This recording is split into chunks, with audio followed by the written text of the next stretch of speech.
We are now live. Good afternoon, everybody. I'm your chairman, Harvey Harold. Uh, Today is November 21st, 2023. We meet on the third Tuesday We are of now the live. month virtually from 5 to 7 p.m. The Transit Committee is a volunteer everybody. citizen board designed to offer input and guidance to the Asheville transit system and City Council.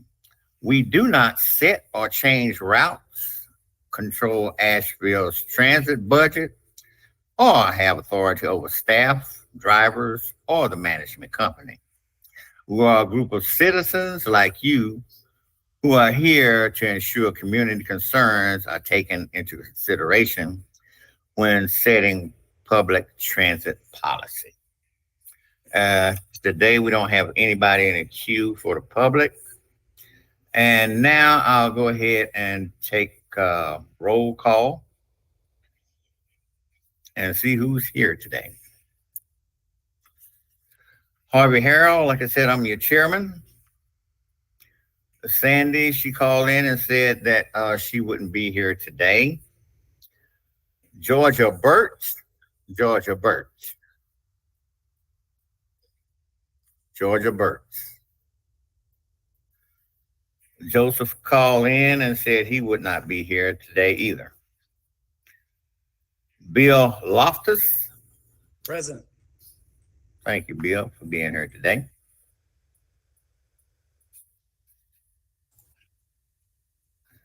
Colin Kenton. Present. Thank you, Colin. Brandon Oliver. Brandon Oliver. At present, we do not have a quorum. Jessica Morris. Yes, sir. Thank you, Jessica. Amber is sick. Catherine, she's gone. Nicole Hart. Present. Thank you, Nicole. Barry's still out. What's that guy's name? Ken, is he here today? There's fill in. No, he's not here. Okay, thank you, LaShawn. And your name is next, LaShawn, and thank you for being here. That's LaShawn Abraham. And Danielle Aiken. Present. Thank you for being here, Danielle. You're welcome. Mm-hmm. We can't vote on any of our minutes for review and approval. And as I said, we don't have any public, anybody from the public here today, so we don't have standards and opportunities for Hey, public. Harvey, Yes. did somebody else join in right when I got started by phone? Who is that, Nicole? That's me. I'm joined through the public input. I've got a bridge between public input and the Google Meet. Oh, sorry. Thank you for Just that. want to make sure we don't miss anybody. That's okay, Colin. Thank you for the observation. I appreciate that. Okay. New business. New Transit Committee application has been submitted by Carol Wheeler. And did everybody have a chance to look over her application? Colin and Bill, did y'all look over her application? Was there anything that you all would like to say about her application?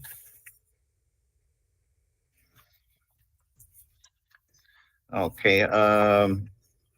I had some things that I was wanting to go over. I appreciated her and her application. She had a lot of support for her being a member of the Transit Committee. Recommendations came in from Courtney Deslin, Jamie Blankenship, and Jessica Permick, Landau Bonnets, and Kathy Kroll. And in their conversations about Kara. They said she was unwavering, dedicated, unparalleled, problem solver, enthusiastic, a bus rider, encourages others. She's a great organizer, passionate, she's an educator. She's a bike rider as well. She eats, sleeps, and breathes multimodal transit and advocates for transit all the time. And I appreciated that very much. We need people like Kara to be on board. Harvey, Yes, Brandon just joined. We now good. have a quorum. Thank you. Hi, All Brandon. right. And like I said, I appreciate those that gave Kara a recommendation for going forward. And we'll go ahead. Brandon Oliver, are you here? Yes, sir, I am. Can you hear I'm me? glad you're here, Brandon. Thank Well, you, thank sir. you, sir. Good to Thank see you you for all. joining. Glad you're here. Okay. While we're at this point in time, go ahead and get this. Are there anyone that wouldn't like Kara to be a member of the transit committee? Otherwise, we'll go ahead and take a vote. I Okay. think she'd make a great addition because she's an engineer. Okay. Exactly. Thank you for your input, Colin. Appreciate that. Yes. At this time, may I have a motion to accept Kara to being a member of the transit committee going forward to multimodal? I move to accept. May I have a second? I'll second. By vote, I, Harvey Harold, I vote yes. Bill Loftus. Excuse me. Yes. Get Sorry, some water, Bill. Get some water. I just took a sip of water and went down the wrong pipe. Sorry. Oh, I do that often. Colin Kitten, Yes. Brandon Oliver. Yes. Thank you. We have a motion to move to have Kara aboard on the transit committee, and this will be moving forward to multimodal for them to vote her in. Thank you. Now, going back to the front of the agenda, November 21st minutes. May I have a motion to accept those minutes?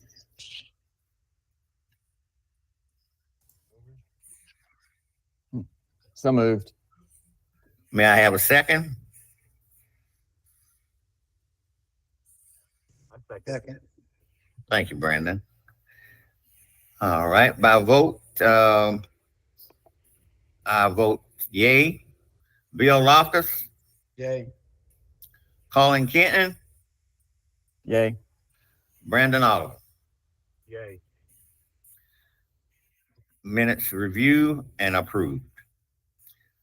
August 15th, 2023 minutes review and approval. May I have a motion to accept the minutes on the agenda as they are? I make a motion. May I have a second, please? Second. Thank you, Colin. Okay, minutes so moved, and they are accepted for approval. Moving down to the back in new business, we'll have some comment from staff. Joint City County Study Update. Staff will provide an update regarding the new direction of the City County Joint Transit Plan. Thank you, Harvey. Jessica Morris, Assistant Director of Transportation. Let me put my screen into slide view. Okay, So, thank you for giving me some time today to give you guys some updates on a couple of projects. The agenda notes that I was just going to talk about one project, but I actually want to give some updates on two projects. And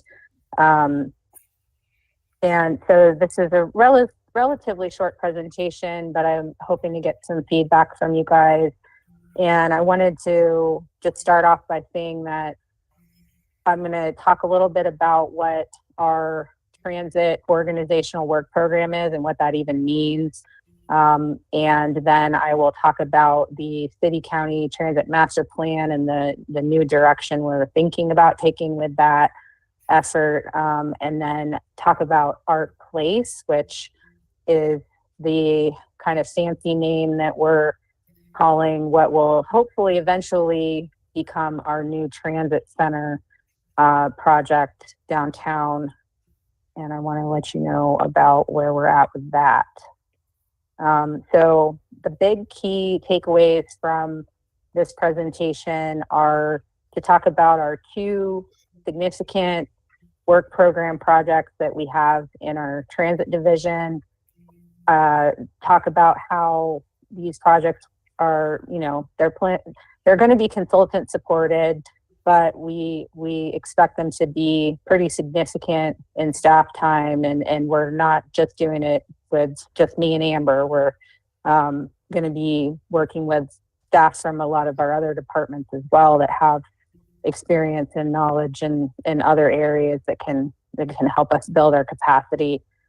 And we expect that these two projects, even though they're not the only things we're working on, they're very important to helping us make progress on things that are important to transit, but also to the city overall with regards to core services and also affordable housing. And we'll talk about that as part of the Art Place project. Since it's such a small group, by the way, please chime in if you have any questions. I can't see your faces when I'm talking and providing the presentation, so just feel free to speak up, okay?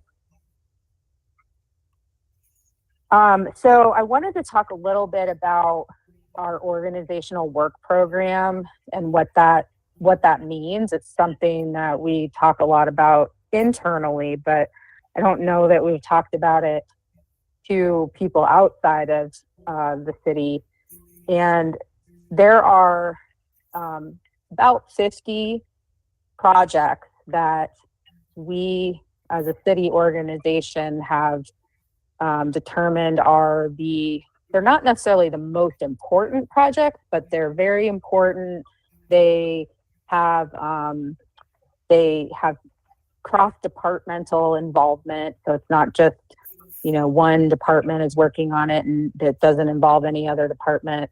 The projects that we've labeled for organizational work program also tend to have a lot of council interest, and they tend to hit a lot of the different objectives that the city council has across the board. So for us, our department has, on that list of 50 projects, our department has 4 organizational work program projects, and 2 of those 4 are transit related.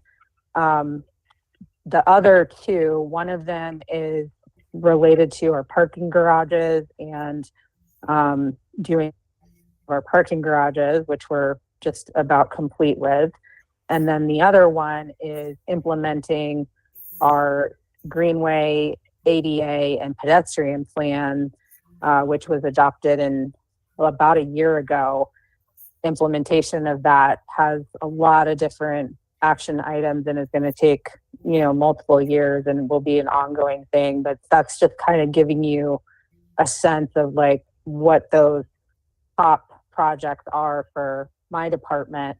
But transit has 2 of those 4, and those last year we said that those 2 projects were going to be the county city getting together and doing a joint transit master plan, and the other one is Art Place.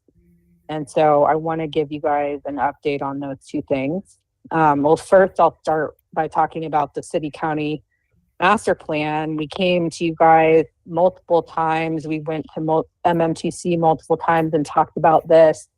The idea behind it was that we would work with county staffs, and together we would do a pretty large scale planning effort and visioning effort for transit across not just the city, but the county as well.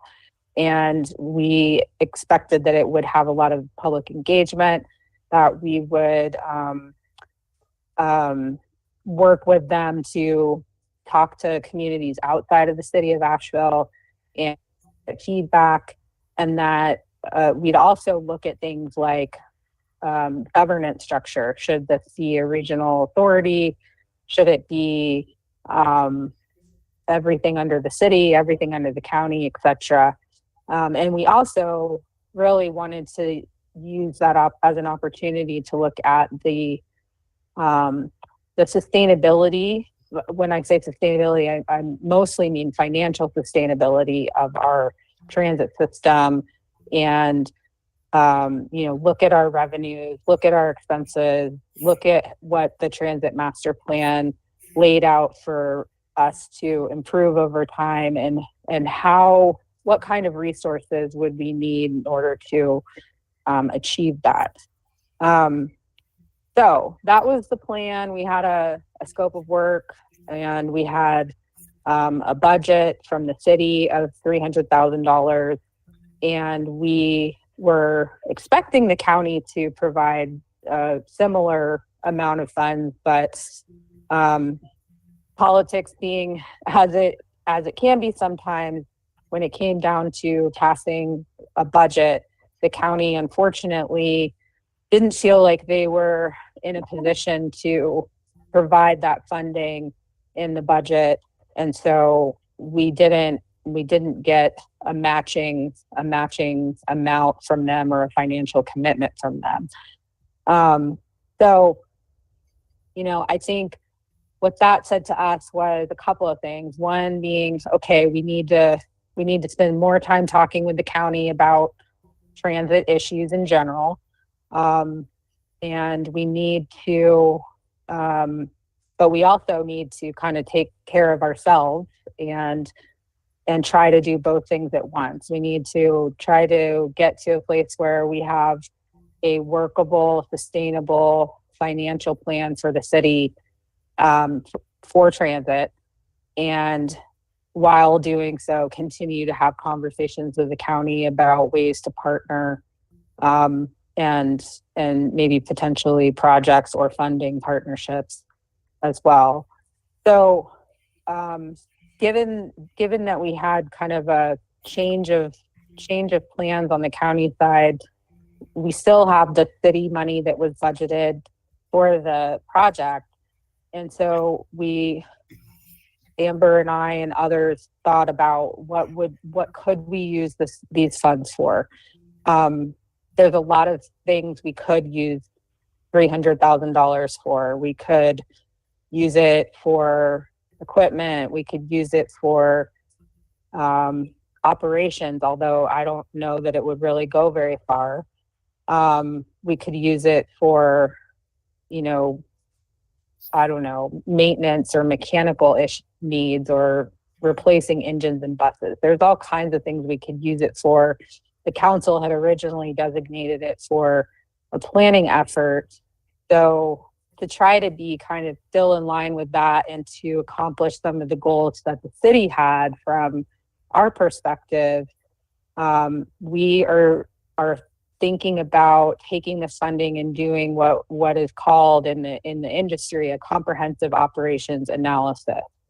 And so what that means is it's taking a very detailed look at our existing system, our existing service, our existing route, our ridership, our staffing, our fleet, how many buses we have, what kinds of buses we have, looking at all of that on essentially like a block by block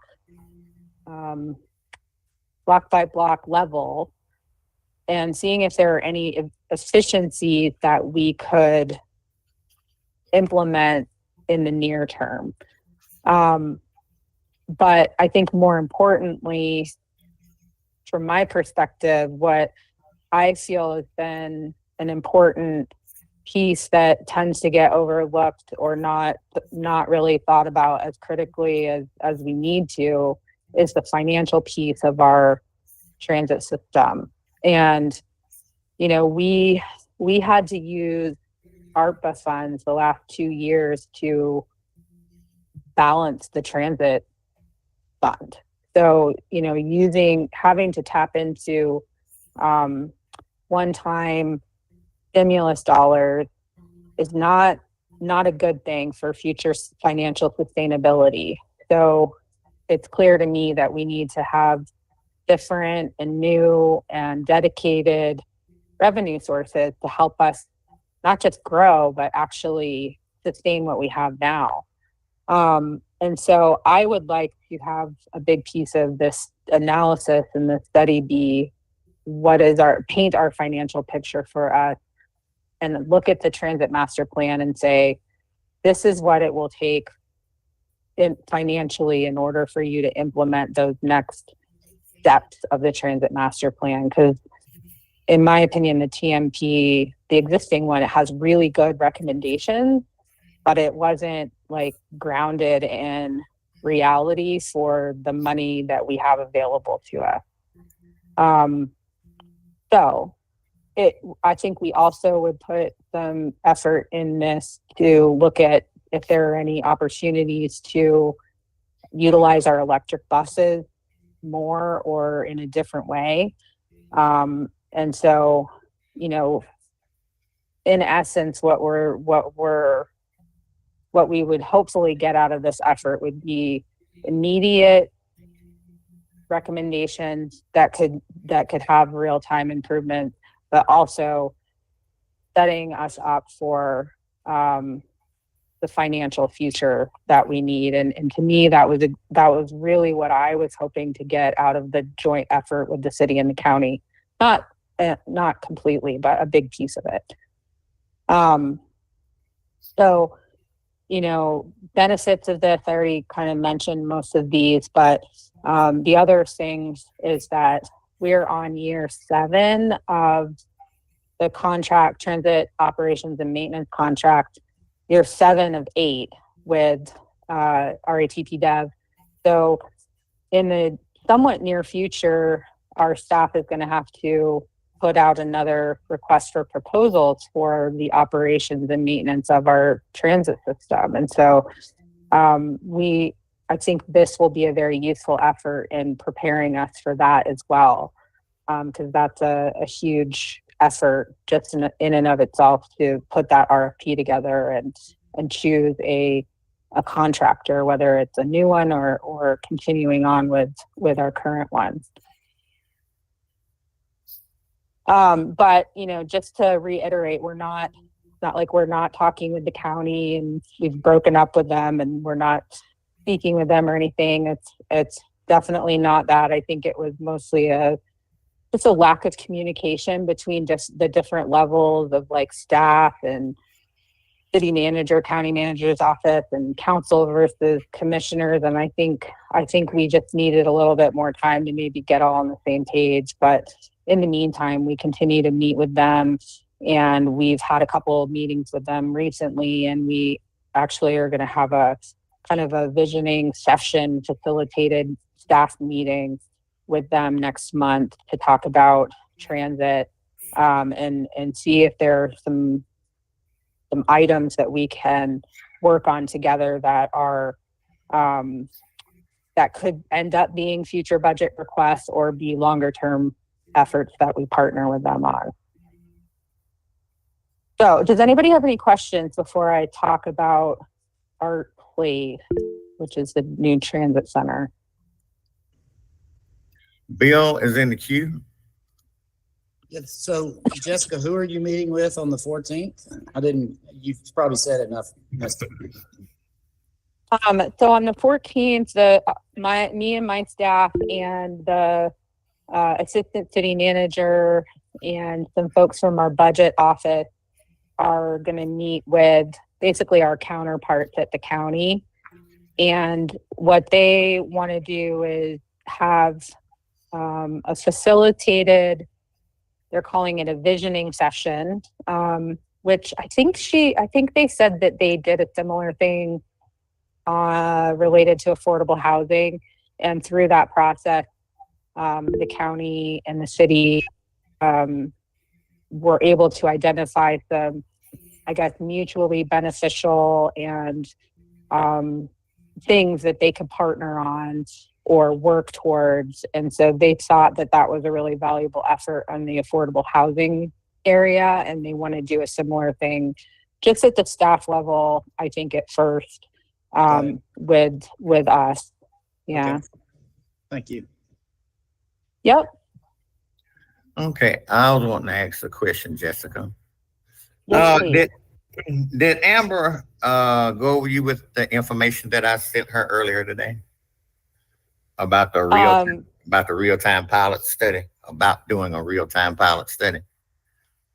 I did get that information from her today. I haven't had a lot of time to absorb it or think about it. But I think it's good if you want to share that with the rest of the group and we could talk through that. That would be really good for me to hear what you guys think. Yeah, it was concerning a real time pilot study where we wouldn't hire an agency, but do it ourselves, study during peak travel time between the S3 and the S6 and use a bus like the Mountain Mobility bus and just do a study, a pilot study program like that. Would that be feasible? And like from 8 to 10 in the morning and 5 to 8 in the afternoons. So, like I said, I didn't get the suggestion until like 3:00 today. So I haven't had any time to put any brain power to it. And I don't completely understand all of it, but I think, we're willing to look at any options for the funding that was provided by council. I think council would have to decide. Ultimately, they'll have to decide how they want those funds to be spent, if they want those funds to be spent. Yeah. So was there any other, I was trying to see if there was any other parts to that were a little bit more detailed that we could share. Was that the only suggestion? No.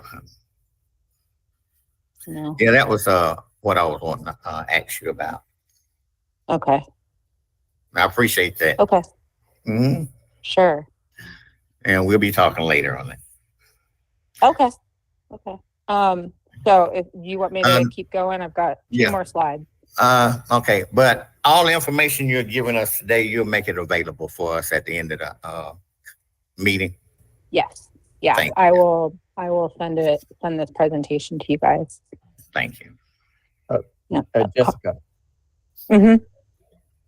So to clarify, the proposed comprehensive operation analysis and financial plan would kind of be taking the master plan and kind of giving it a more realistic fiscal analysis of, it's a great plan, it's got some great ideas, but what can we actually move forward with, and where can we see, parts that we can work with?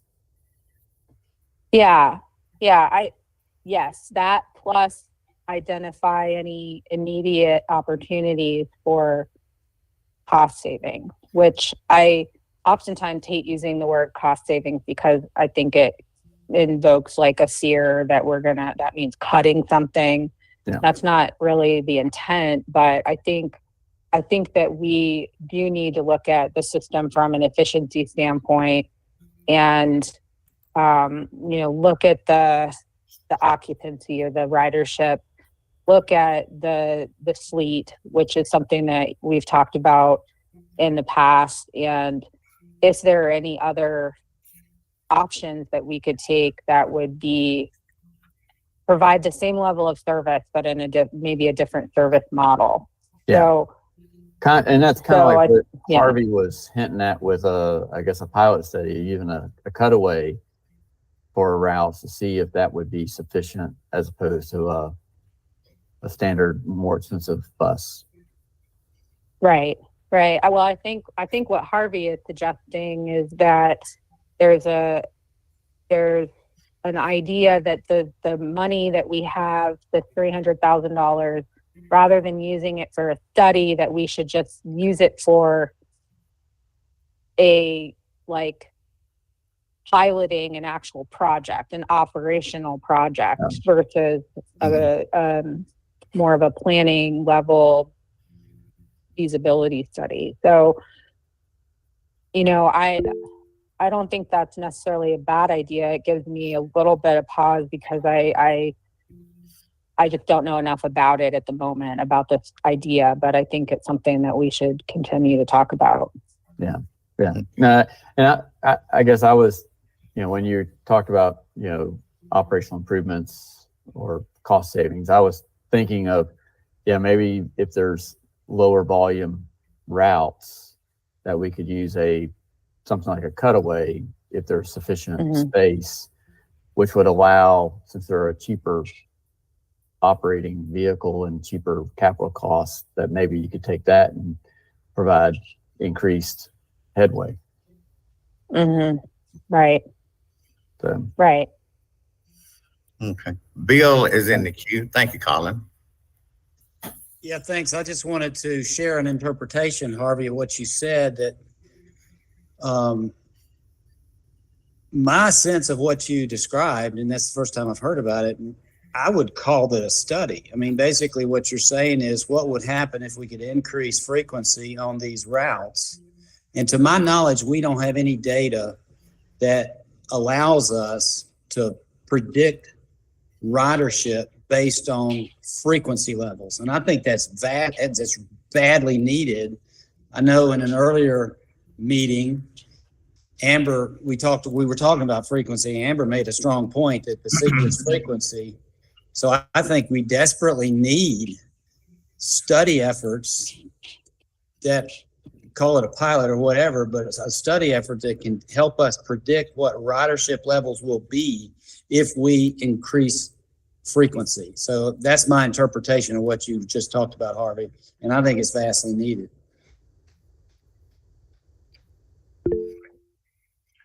Oh, thank you, Bill. Yeah, what I was saying is we'll do it on our own and not, pay somebody else, for the study, to do the study.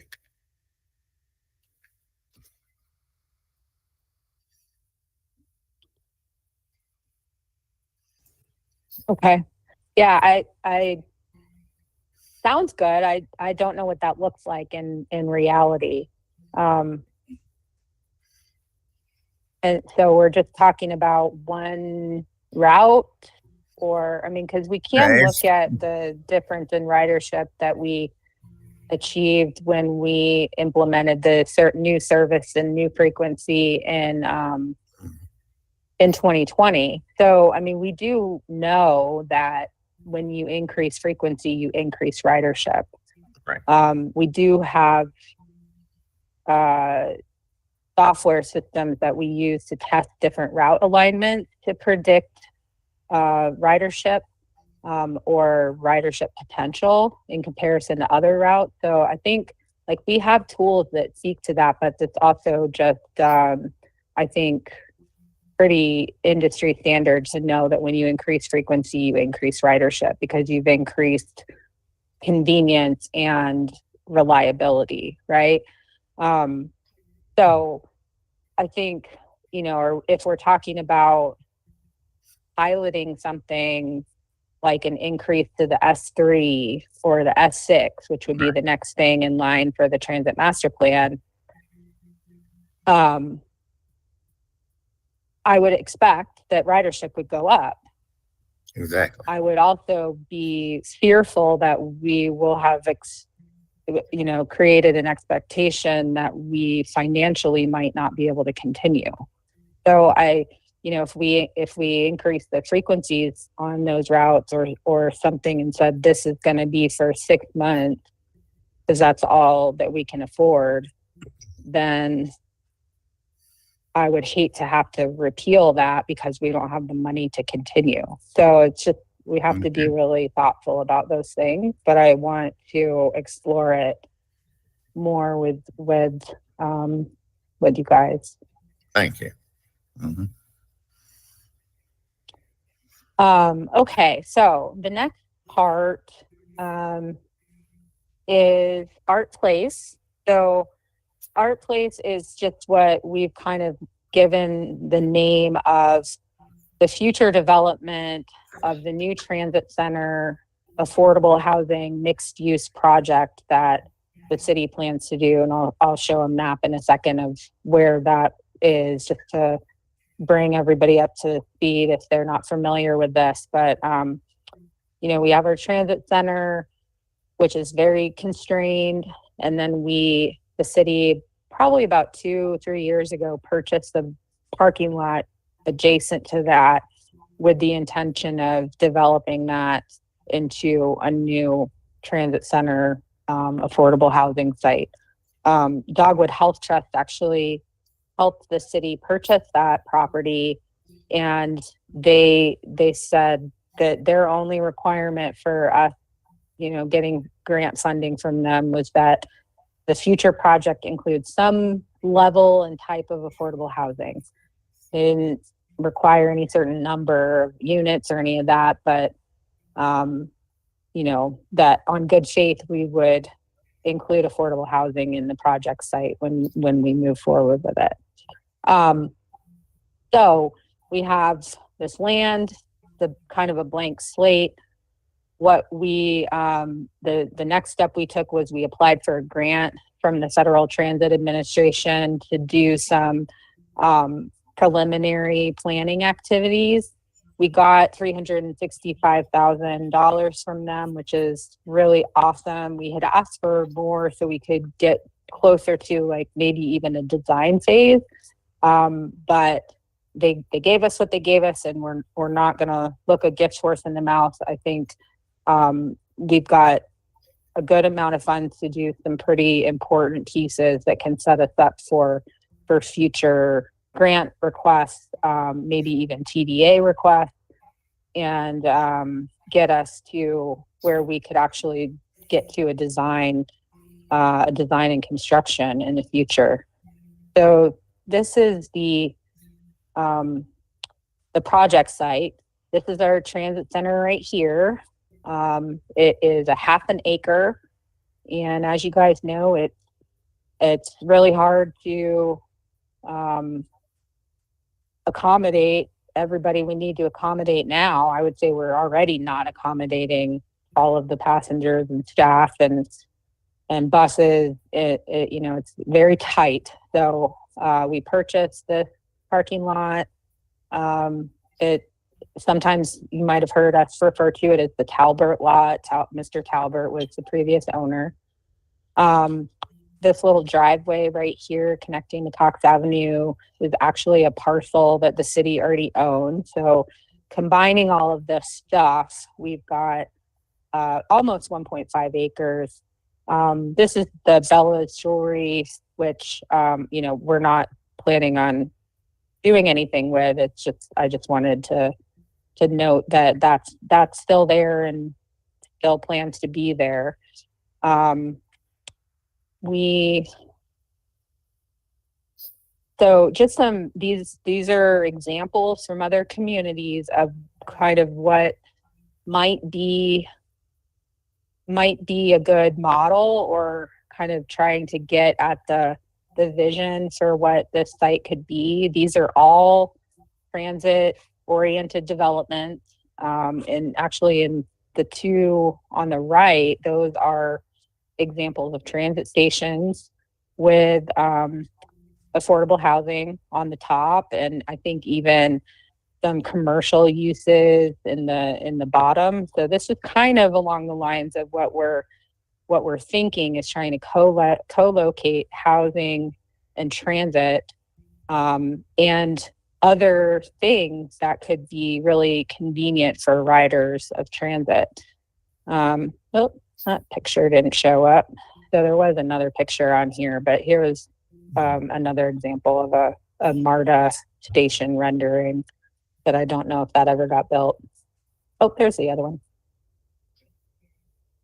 So this is kind of like what we're thinking, but we have a very blank slate right now, which is kind of good and kind of scary at the same time. But what we'd like to do is use these grant funds that we have from STA to do a process with the public, with the riders, with community, and talk about what could we build here, what sorts of other ancillary uses could be included in this project that could be co-located with this development. So, for example, it could have community meeting spaces. It could have a location for people to pay their water bill or their monthly parking pass. It could have restaurants. It could maybe even have a small grocery store, like those kinds of things that we'd want to see that riders would benefit from, as well as, other folks that might be living in or around downtown or working around this location. So a visioning process that would come up with these concepts and get us closer to what would be the next step, which would be design of an actual building. So that would be one big piece of the grant funds for that we would spend. And then the other part, which we're talking about using the funds for, which would also help us with the operational analysis, is to do a rider survey and non-rider survey that would be statistically valid. So it would be something that we would hope to repeat maybe every 5 years, and it would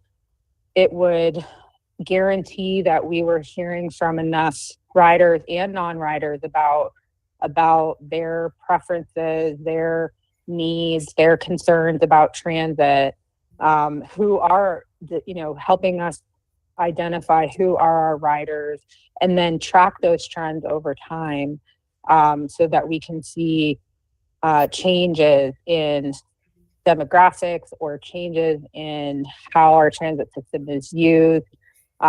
It would also include like a customer service component. So for folks that are riding, like how do they rate our service, and then be able to start to benchmark some of our service outputs and see where we can make improvements. So to do a statistically valid study is pretty extensive. Like, it's more than just going on a bus with some clipboards, and it's a lot more robust in the sense that there's like a certain quota or a certain number of submissions that we have to have, and trying to ensure that we're getting a true measure of the population, and it's not just sort of like an anecdotal survey that we would do that would be more informal. So like I said, we talked about all of this to the Multimodal Transportation Commission last week. I wish that we could have done it the opposite way, but the holidays sort of changed our schedule. But our plan is to go to the City Council Planning and Economic Development Committee on December 11th. It's possible that might get pushed to January because that council committee has a ton of stuff on their December agenda that are all pretty big topics. So either way, December or January, we would talk with them about this, and we would talk with them about what we've heard from you. We'll probably spend some more time looking into what Harvey's talking about in the interim, and we'll report all of that to PED. And then depending on direction that we get from council, we would start to draft the scopes of work for these things. And it could be that we combine them all into one project with like one consultant team, or it could be that we take the pieces and put them out to RFP separately. Either way, you know, we would be coming back to you guys and to MMTC with more information and draft scopes of work to get more feedback from you about the direction. So that's all I've got for that. I'm happy to answer any questions about any of it, anything specific to Art Place.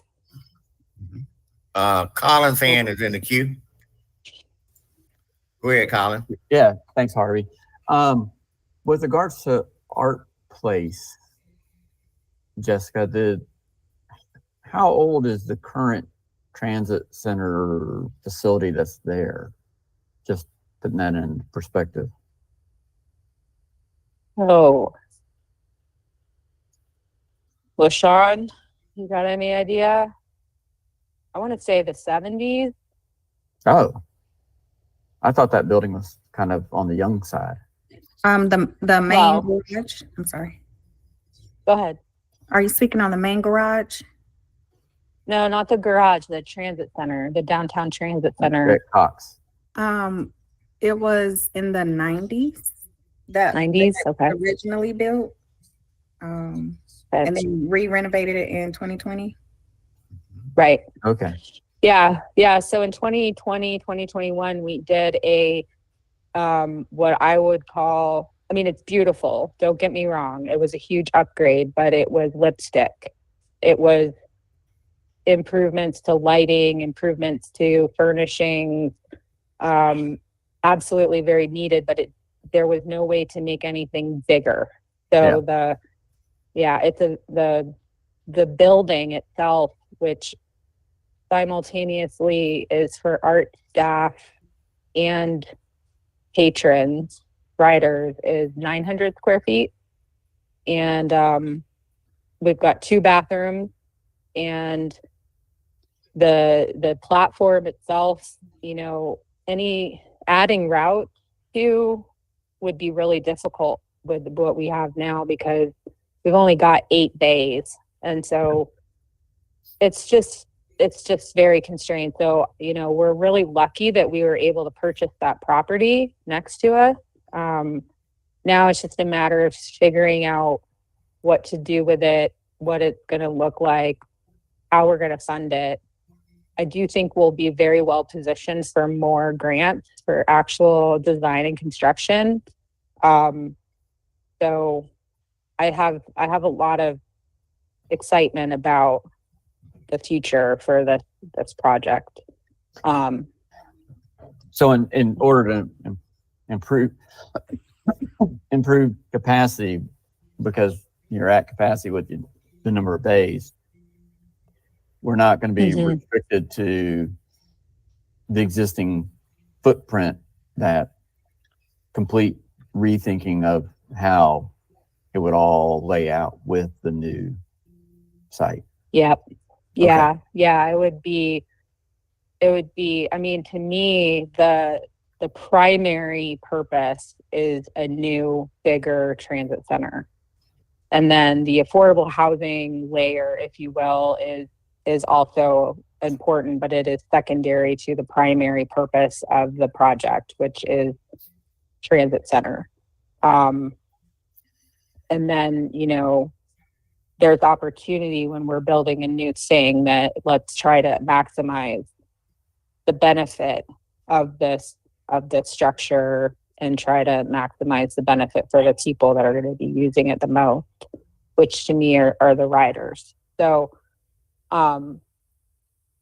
that first part is what we hope to bite off with this grant funding, and that's to identify a vision, like what would be the top things that people would want to have co-located here. Okay, thanks. Thank Yeah. you, Colin. And I can't see. Okay. Does anybody else have any questions to ask Jessica? Okay. Feel free to email me if you think of anything or have any further comments. Okay. Jessica, we appreciate that study update. And with that being said, we'll move on to the Transit Committee Working Group creation request. Bill is from the Multimodal and the Transit Committee member. He is a Multimodal and Transit Committee member. Bill would like to discuss the possibility of creation of a working group. And Bill. Thank you, Harvey. Mm-hmm. Yeah, so what I wanted to talk to the group about today is the establish of I'll say more of a working group model, as well as, to my knowledge, the first one that we would have ever used. We haven't used it since I've been on committee. And this, I've talked to Amber about it, talked to Harvey about it. It's sort of, the idea originated for me with my MMTC experience. And just to get into the story, we've got a new chair at MMTC, Jack, and one of his first moves was just meeting with everybody individually, see what we think, blah, blah, blah.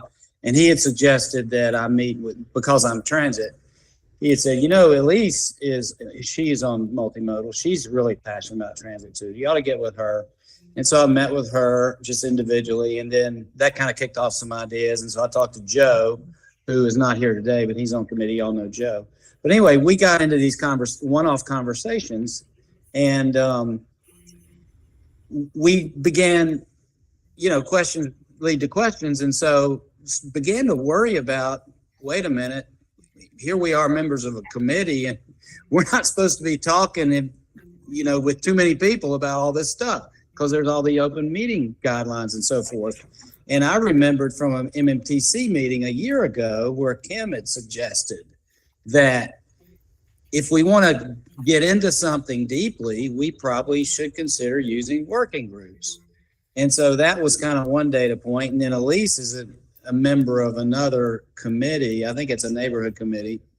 And she says, yeah, we use the working groups all the time to kind of get into certain things.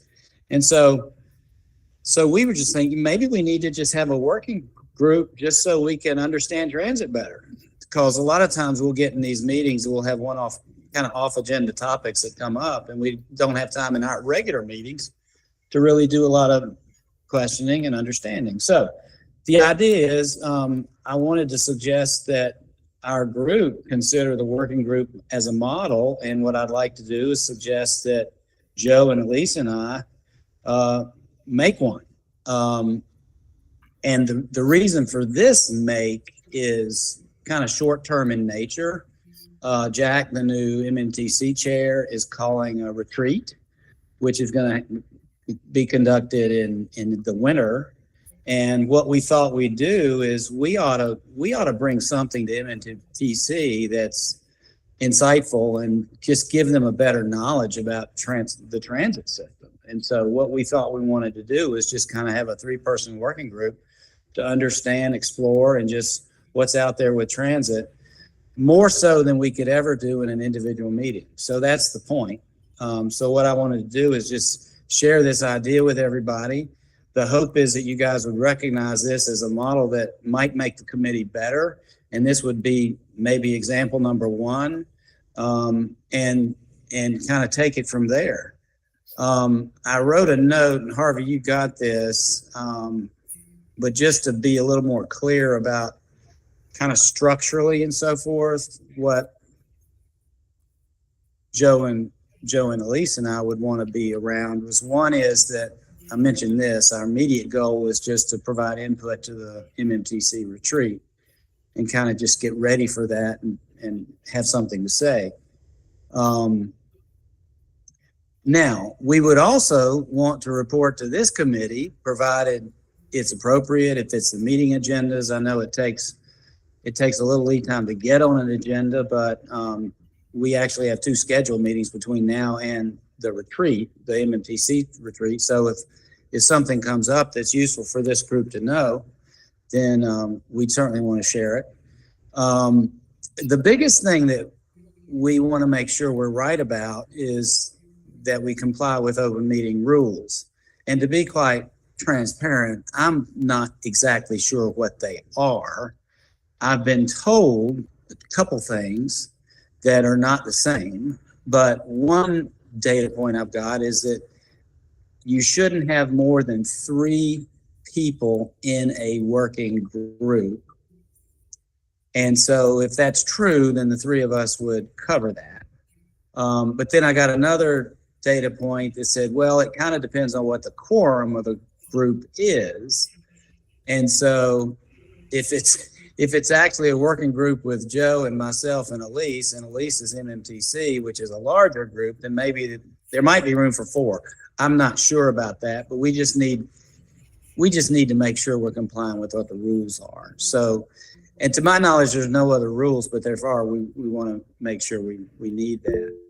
Another thing, just organizationally and time-wise, and I know staff is pressed, incredibly pressed, we would want to have occasional input from Amber. I mean, a very, very tiny bit, like let's meet for coffee and just discuss some things, because the need would just be to make sure that if there's information we need or something like that, somebody like Amber, I'm saying Amber, it could be somebody else, but would like to work with her, just could direct us to information. Again, that's a very tiny ask.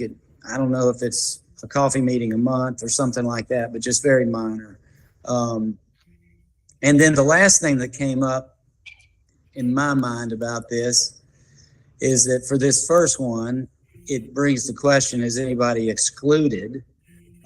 Since I'm coming to you guys and saying I want it to be us 3. And so that might be the case.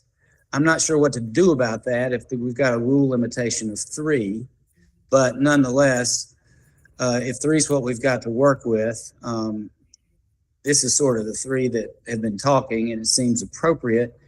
But of course, you know, we're always open to other suggestions. Maybe we're able to have more. I'm not sure about that. But also the fact that we could actually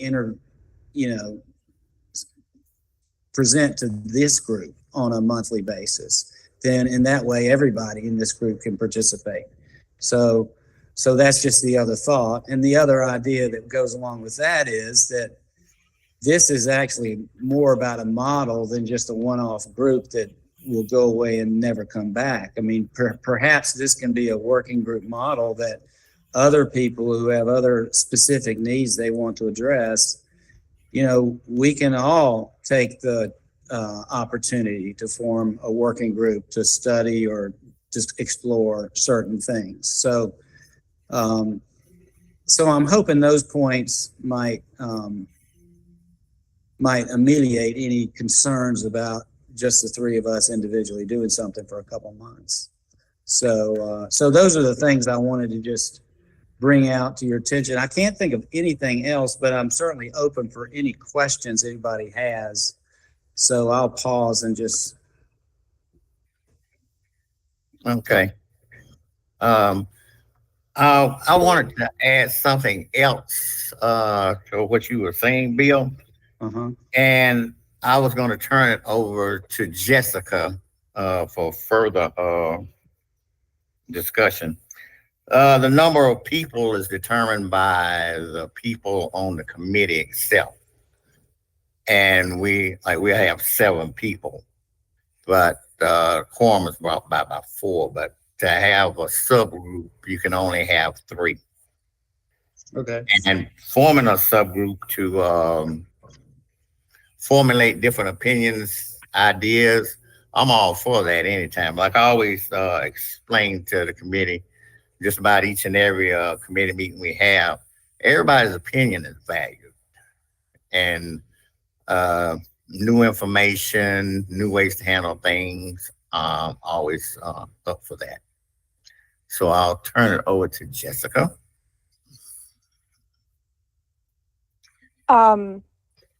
So I think I don't know. Did you happen to talk to the clerk's office about this, Bill, about the quorum thing and the number of people? Because that's who I would want to check with just to make sure. Because, like, I think Harvey's right, but I think if it's a mixture of two groups, I don't know what the rules would be. Like, it could be that you could have 3 transit committee and 3 multimodal. I'm not sure about that part. So I did not speak to anybody other than, I hadn't talked to anybody from the clerk, for example. I went over it with Kim as far as how many people that we can have on a subcommittee like that. Oh, okay. And she's usually correct on things like that. But like Jessica said, you can check with them as well. I don't stop anybody from looking for information. Yeah, I can check in with Sarah Gross, our deputy clerk, and just confirm that. I personally feel like if there's going to be a group that, and I understand, like, you, Bill, you and Joe are both transit committee members, your transit committee members and multimodal commission members. It would be nice if there could be just someone from transit committee that isn't also on MMTC potentially. But Joe is not MMTC. He's transit only. So Joe Chesler. Joe Chesler. I think Joe is a member of multimodal. Yeah, I thought you were talking about Joe Archibald. Oh, I'm sorry. I meant, I got that wrong. Sorry. Elise is multimodal. Oh. Yeah. I had them reversed. Oh, you're talking about Joe Archibald? No, Joe Chesler. He's also on multimodal and Yeah. transit committee. Yeah.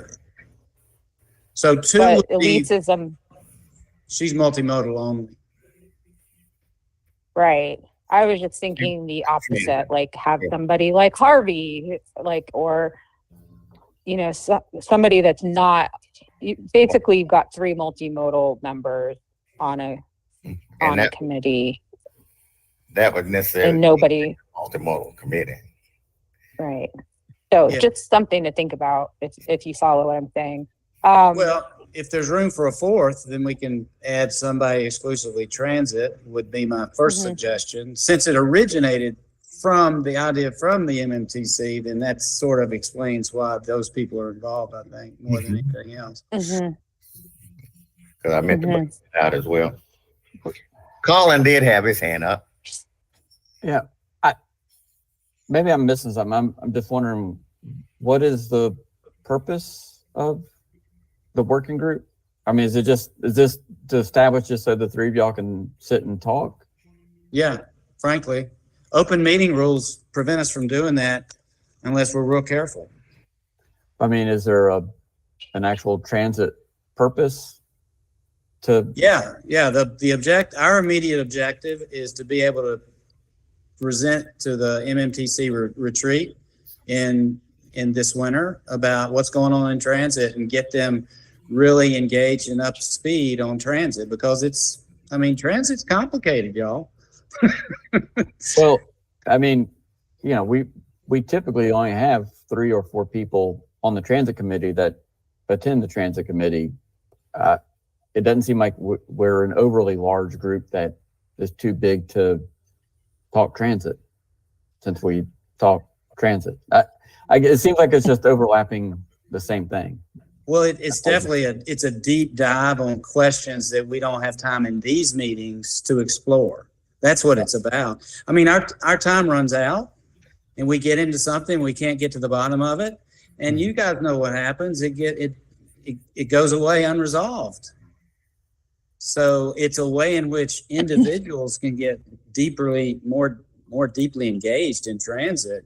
That's free the input. purpose, because we don't have the capacity in our 2-hour meeting to cover all these things. So it's a little bit of a divide and conquer approach to how we can all get better at transit. That's really what it's about. And that's what Elise was speaking to. She said in the group that gave me a little bullet list of here's several topics we have used working groups to work on. So you take a little subgroup and you go off to the side and you dial into a topic, and the whole group is improved by doing that, because we're all collectively spending a lot more time on transit without occupying everybody and staff's time, in the course of our meeting. So I love the idea. And I don't know, but that's what it's about, to answer your question, Colin. Well, I think what you're going into would help bring clarity. I was wanting to bring that in.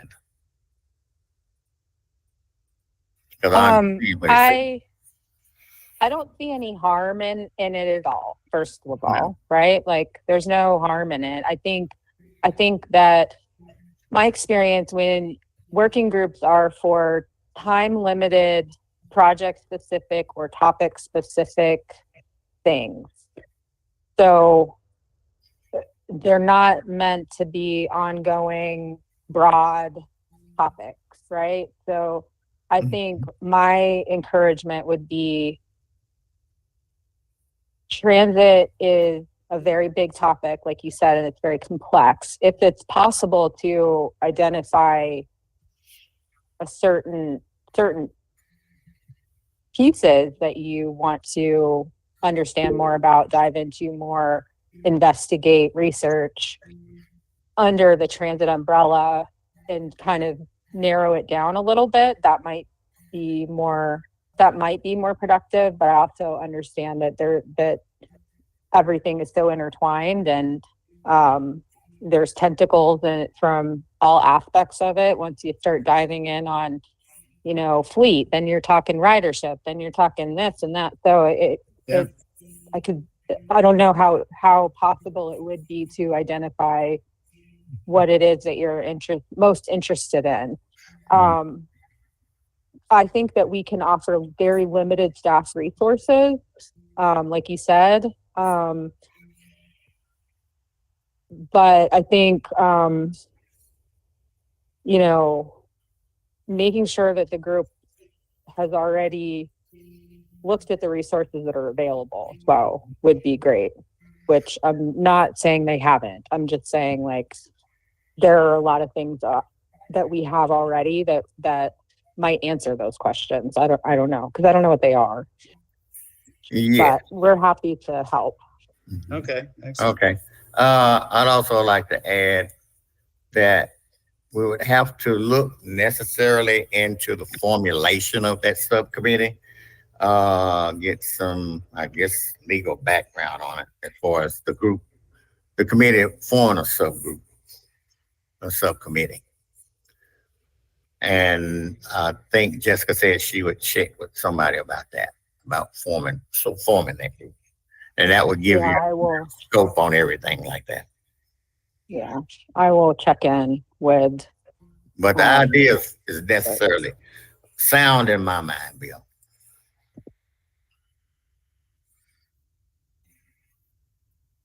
Okay. All right. So we can proceed with 3 at this point until we hear otherwise. I think Jessica was saying that she would look into the matter and would get necessarily, I might be mistaken, and get back with you about the formulation of the subcommittee. Yeah. I'm going to reach out to Sarah Gross, and I will include you, Bill, on that communication. So it'll be a quick response. Because the way I'm thinking, and I'm quite sure that's it, this is it, you have to have some sort of enacting it, put it like that, enacting the subgroup. We would have to act on it. And maybe we might have to send it to multimodal because we answer to multimodal and staff. Does that I'll answer? ask about that too. Mhm. Does that answer your questions, Bill? What I'm hearing you say is stop everything until it's approved and enacted, which means we can't start till January, even February, and that way we'll miss our goal. So I don't like that answer. Jessica? I wish I could give you an answer for 100%, but I mean, can you give me tomorrow to try to find out? Well, if you need it, I mean, I was of the opinion that this is just to be recognized by this group and there's nothing legal about it. That was my opinion coming to this meeting. When Well, somebody tells me you- they just form working groups, and when Kim suggests we form working groups a year ago, Mhm. and everybody seems to like it, and we've got an objective in mind in a couple of months, and if we go down this path, we're not going to even get there. I just think we ought to be a little bit more nimble than that, to be quite honest. Mhm. We're governed by ordinance number 4190. So there has to be some legality into it, okay? And what does that ordinance say about working groups? It doesn't. Then we're not governed by anything. Well, If it's not written down in a policy, we're not governed. let me go into this. Hold on a second. I'm just trying to see if I can find the transit rules of procedure and just Okay. see.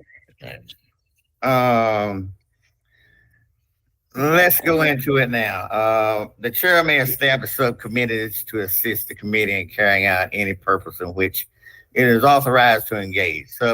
Subcommittees must comply with the following rules.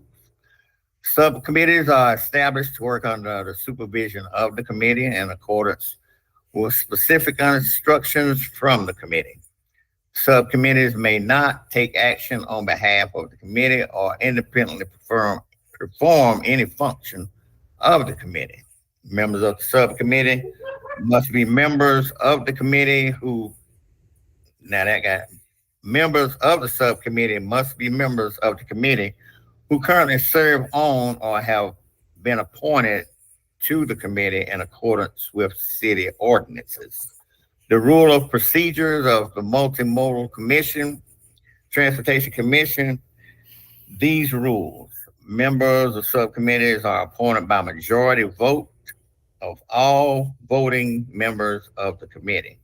A subcommittee may have no more than 4 members. Each subcommittee shall appoint a chair who shall report to the committee on behalf of the subcommittee. Subcommittees report directly to the committee. All subcommittee meetings must comply with the rules governing public meetings. Subcommittees must keep full and accurate meetings of all official meetings. And that's that. If And this is just that was Article 7. if this is just between 3 people that are part of the multimodal transportation committee, then what does it matter what the transit committee? I mean, there's nobody that's exclusive from the transit committee. It's a member that would be a member of this working group. They're all multimodal. So, I mean, I don't even see how it applies to us, except they're going to talk transit. Well, and it would, But they're free to talk transit if they want to talk transit. I mean, Mm-hmm. I don't see any, you know. Well, it's two it's a lot of conflicting things in forming one, but you can establish one. But the chair must establish the subcommittee to assist the committee. That's what it said right off the top. And that's for the purpose in which it's authorized to engage in. Subcommittees must comply with, 4 rules. and all of those are listed in front of you. Well, and the MMTC has their own, I mean, I think the wording is exactly the same. So I think that really, Bill, it would be the MMTC that would be forming the subcommittee, establishing the subcommittee, not the transit committee. If it must be multimodal commission members that are taking part in it. I understand what your goal is. I'm trying to think if there's a better way to get you to that goal. Because you're doing it under the multimodal commission. If you're just doing it with multimodal commission members and all multimodal commission members. Yeah. And it's according to the rules of the multimodal commission. Right. Yeah. The Rules of procedure of the multimodal commission. a possible rub here, just with the original intent, was when I was talking to Jack about this, he was thinking that since this is about transit, he would love it if it was a transit group and not a multimodal group. So he wanted to see this emerge through transit. So it is, with one exception, Elise is part of the conversation. Mm-hmm. So did those rules say anything about people outside the committee being part of the sub? I didn't see that. I thought it said that they all had to be members. I thought they'd said that too. Let me, can you see my screen now? These are the recently adopted, as in like 3 weeks ago, new rules. And I think it's basically the same thing. Working group. Yeah. But the other thing it says, members of the subcommittee are appointed by a majority vote of all voting members of a committee. And if we wanted to do that today, as far as voting, we don't have a quorum now. But once a quorum is established, we don't need everybody. I forgot about that. So it actually looks like, Bill, that the new MMTC rules separate working group as being different than standing committees.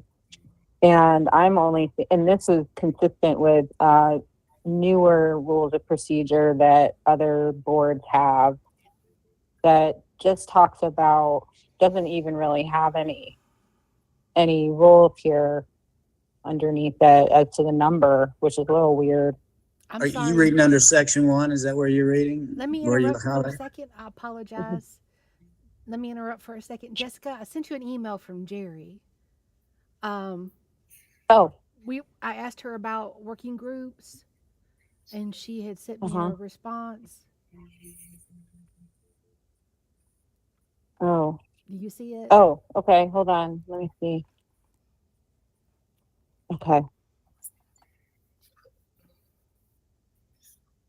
Okay. Let me pop this up on the screen. Because I know that the boards and commissions have been trying to create this new model, like you're talking about, Bill, a working group that would be a little more nimble, if you will. So, as opposed to subcommittees, working groups are not officially formed, so no motion or vote. The chair can ask if anyone is interested in serving on a working group, and those interested can plan to meet and discuss whatever the topic is. No formal direction is necessarily given. Group must be less than the quorum of the main commission. Urban Forestry Commission uses working groups. Nancy Watford is the staff liaison. Thank you, Nicole. No problem. That's helpful. So, yeah, I think you can have up to 4 then. 3, because it has to be less than a quorum of the committee. Right, And but if you're quorum- doing our it quorum- under the, Our quorum is 4, so it has to be 3. right. If it's under the transit committee, it would have to be Yeah. 3. If it was under the multimodal commission, they have a larger number of people. So Well, it could be, go ahead.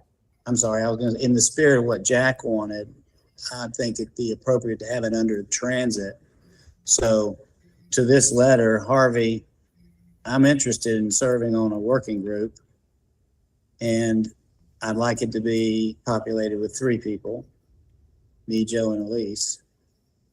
And I'd like for the group hearing this to recognize that request, and we move forward.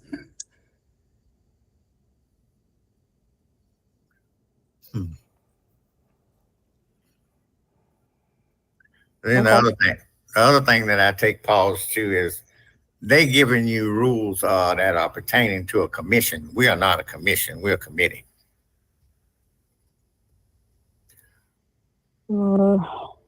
See, that throws a ringer in that too. That's for a commission. That's not for a committee. Where do you see commission in this letter? Other than the At, Urban Forestry Commission. At the end of the sentence, the first paragraph. The main commission. Of the main commission. Yeah. That's for a commission, not a committee. Well, what do you think he means by the main commission then? What does that mean? It's for a commission. So how about this? This is a How committee. about you do this under the multimodal, and I would suggest that that way it's under multimodal. You're allowed to have more than 3 people. All you would need is, I mean, it doesn't sound like there is any direction required by the MMTC, although I feel like it would be good for at least something from the chair recognizing that this is taking place. And my other suggestion would just be include somebody from transit committee that's not on MMTC, if possible. Or include somebody that's like from Better Buses Together, or somebody in one of the advocacy groups to try to have a little bit more of a broader information sharing. It's a suggestion. What, like an advocacy group, like what? Like Better Buses Together, Artsy.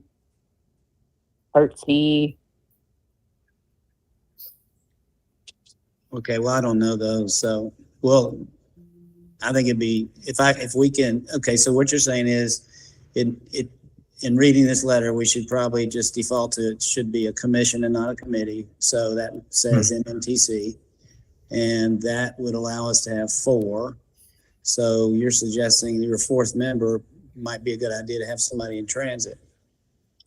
Mm-hmm. So does anybody on this call want to join, or should we stick with 3? Well, members of the subcommittee, they have to be members of the committee.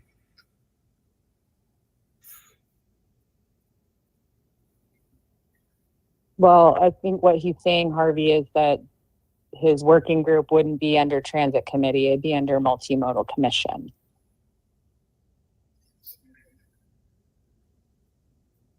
So what we'll do is I'm quite sure Jack will say yes, because he's basically said yes already. And what I'm inviting anybody on this call who cares to join the 3 of us, you're welcome to join us. But you don't have to, don't feel obligated. Yeah, maybe Jack could send an email to the group and the transit committee, and we can assist him with that and see who's interested in serving on it. But I do think that the chair has to maybe facilitate the thing, if I read the rules correctly. Well, other than the fact that this letter says working groups are not officially formed. I mean, what in the world does that mean to the rest of these people? I mean, Yeah, I my don't know. interpretation is exactly what it says. Working groups are not officially formed. No motion, no Right. vote. Working groups and those interested can plan to meet. It's hard to read that, but right. The chair can ask everyone interested in several work, and those can plan to meet and discuss whatever the topic is. Direction is necessary. Be less than So how about we'll take this offline and see if we can get a little bit more clarification from the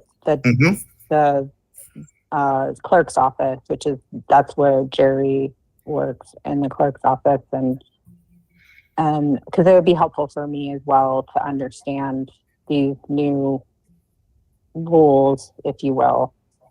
Yeah. That sounds like a plan. Yeah. Right. And I can pull up some other rules of procedure too to see what they say. But I think a working group is meant to be less structured. But I Yes. did think there had to be some kind of official recognition of it. But I guess maybe not. Okay. We'll figure it out. All right. Thank y'all for the time. You're welcome. Thank you, Bill. Okay, moving forward, old business communications update. Staff will provide an update on recent activities. Sounds ominous. I do have a couple of updates, and then I would like to turn it over to RITT Dev if they have any updates. Trying to find what Amber sent me. We've got a number of things happening. Firstly, we've got we're in the middle of our triennial review. Actually, I'll say we're towards the end of our triennial review, which is the very comprehensive audit that STA does of us as the primary transit system, and also the recipient of all of the transit funds for the region that we then work with our subrecipients and pass-through funds. They do every 3 years a big audit of us and our subrecipients, and we're in the final throes of that and hope to be done with that towards the middle of this month. And this includes them looking at things like making sure that our preventative maintenance records are complete and maintained, and that we are doing procurement appropriately. They look to make sure that all of our policies related to civil rights, like Title VI and our ADA policies, are up to date and easy to find. There's 23 different areas of compliance that the STA looks at when they do a triennial review, and we started the process with them in January of this year. So it's basically like they do it every 3 years, and it takes almost a year to do it. But they ask questions, you have to provide documentation, and you go back and forth with them throughout the year, essentially providing them with information, and then it results in like a final report with recommendations for things that we may need to do better. So thankfully that is almost over. Amber has been spending a lot of time on that. What else? We also, we got our 4 buses. We got 4 new buses, and I don't know if all 4 of them are in service yet, but probably probably are close to being. So that's really great. Hopefully you guys will get to see those out there soon. And I think that's all. Oh, and we are interviewing for the transit projects coordinator planner position. We've done 2 interviews and we have 1 more next Monday. And hopefully we'll get that position filled here maybe before the end of the year. All things go well. That's all I've got. Let me see. Ask the question, please. On the buses, I meant to ask LaShawn earlier, my fault. We've received 8 new buses in the last 2 months, or last month and a half, or 2.5 months, 4 months. 4 buses. New Since 4 we- new buses. Well, we already have 4, and then we got 4 more. The last 4 we got, or the last 3 we got, that was in June, May. Yes, No, we just got those a couple of weeks ago. we got 4 in June, and then we just got 4. 3 Yeah. in June and 4 now. Yeah. Thank you, LaShawn. Those last ones that we got in, are all of them in service now, or are they still being prepped for service? They're all in service. Okay, thank you. I appreciate that.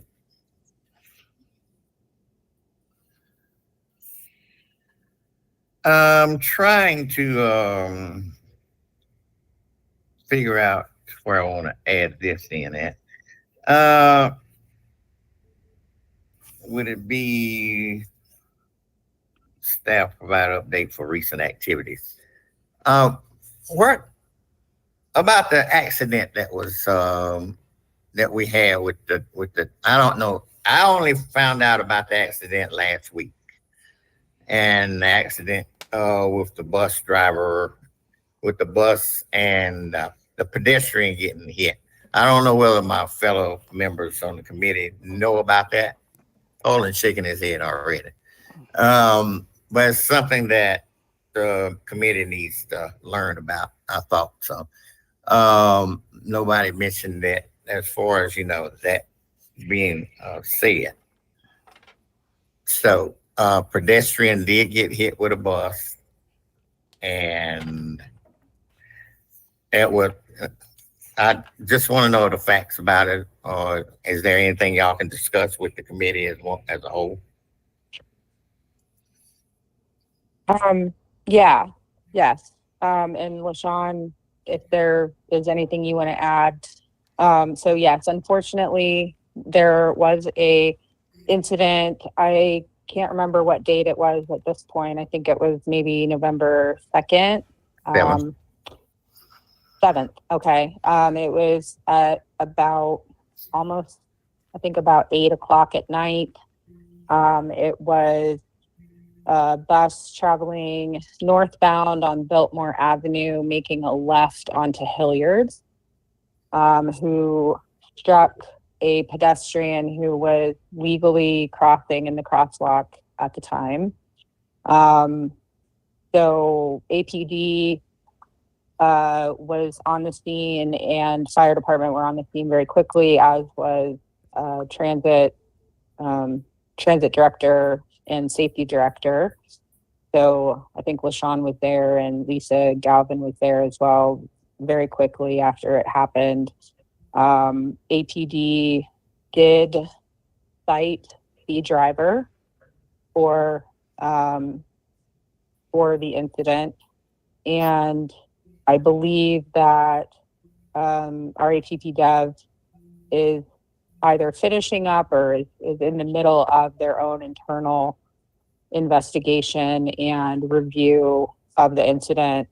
And I'm not sure if there's any other information that if you guys are able to report or not, but that's my knowledge. Oh, and the pedestrian was pretty severely injured. They had a severe injury to their leg. They had to have surgery the following day, but I believe they've been released. I think they were released at least a day or two after the incident. So very, very unfortunate. Yes, very, very unfortunate. And just like Jessica put it, we are finishing up the investigation currently on our end. Well, we finished on our end, but our corporate safety department is still working on some other things. Okay. I appreciate that, Jessica and LaShawn. Any comments from Colin or Bill? Not on that. For me. No, thanks for letting us know. You're Yeah, welcome. thanks for bringing that up. Okay. Okay. Moving forward, transit committee member updates and rider experiences. We've had some August, September, and October to go through, and part of November. So there should be some things said by committee members about the ridership.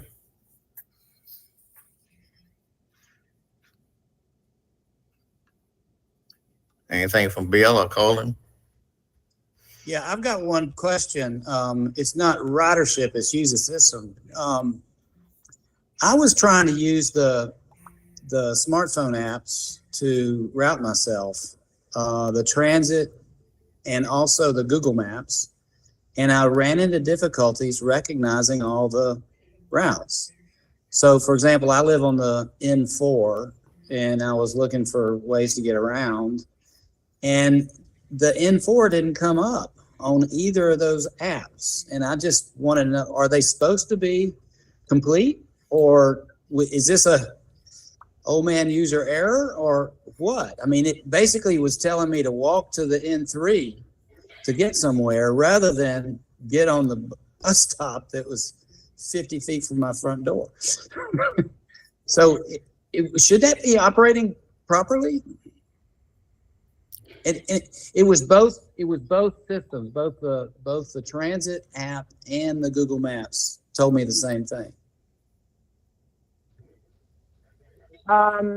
Well, when something like that happens, the best thing to do is to email us and tell us like exactly what you were doing or what time of day it was, because then we have the ability to go and look and see if there was some kind of issue or glitch. Like my first reaction would be, was there a detour in place for that route, or was that route not running for some reason that at that time, which normally you would get a alert from, or there would be a. The N4 was very active. I mean, I can see it running by every hour. So. Yeah, that's weird. It shouldn't be. It should be showing up. Okay. And could it possibly be that the transfer activity is longer than my walk time, and so it would not present that as an option? Is that a possibility? That could be. If you were saying I want to go from point A to point B, usually what they're going to do is they're going to give you the quickest option. So in some cases, it may not be the closest route and stop. It might be a combination of a walk, ride, walk that is going to get you there fastest. That could also be what was happening. Okay, I'm glad you answered, because that might have been the case, because it wanted me to walk for like 30 minutes. Right. Yeah, but the transfer time was probably longer than that, so that might have been it. Yeah, depending on the time of day that you put it in. Okay. All right, thanks. You're welcome. Thank you, Bill. Okay. there are a few drivers that I would like to give credit to as far as their courteousness, their efficiency, driving the bus with great skill.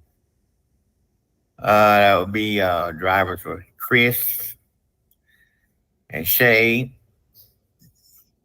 Tammy, Jay, James, Diane, Nikki on the W1. And stopping right there, I've had a lot of issues on the W1 since I moved, and the drivers aren't necessarily coming up to the stop, and they're staying at a stop sign and standing there looking at me. But I'm hoping we are correcting those as we speak. Every Sunday, I'm right there looking at the driver, and the driver looking at me. And this past Sunday, I was out there, it was 38 degrees, and he decided to get out of the bus and stand there and talk on his phone. And he got there at 9:01. I mean, let me see, 9:01. And then he didn't come to the stop till 9:10, and he's supposed to leave at 9:08. And the bus got moving at 9:11. And I mean, I might as well go through the whole thing. And then upon getting to the station, the state, we got to Leicester and Patton. And I don't know, it's a bus error, it was a driver error.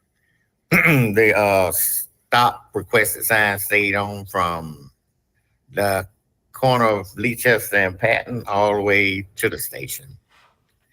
And then upon getting off the bus, I tried to take the driver's picture.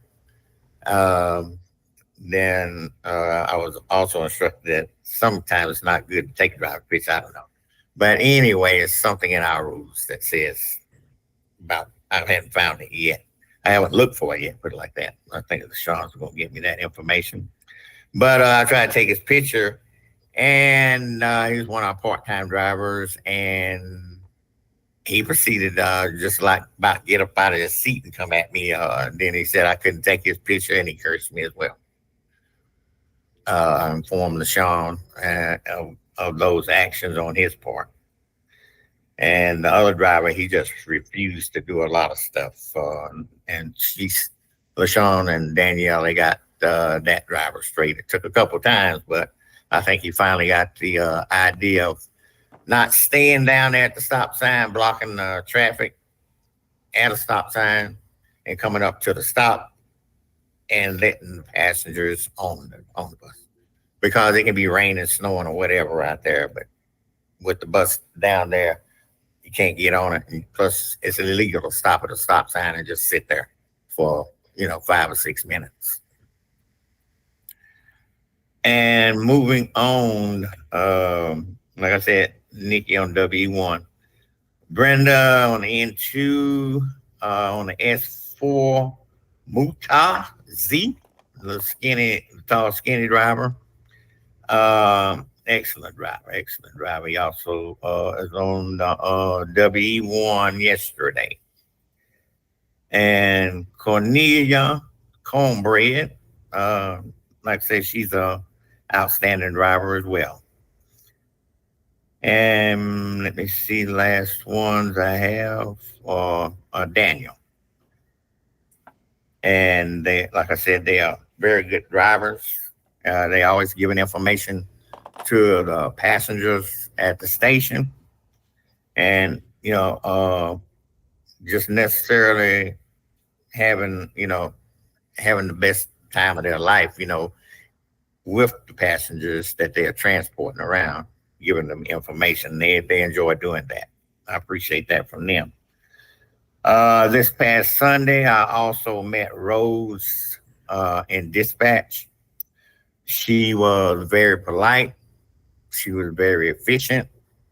She took the information that I had, and she also took from the incident I just told y'all about with that driver cursing me.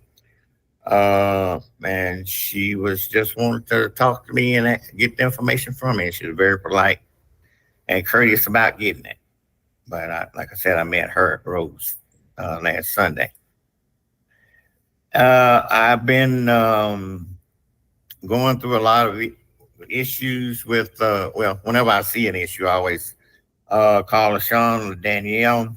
Stop issues, especially out there on Patton and going out through Leicester. They've even taken up bus stops that transit's not even aware of, that the stop is missing, because the sign is there. I came by the next day, the sign was gone, but they're working on sidewalks out there in that area.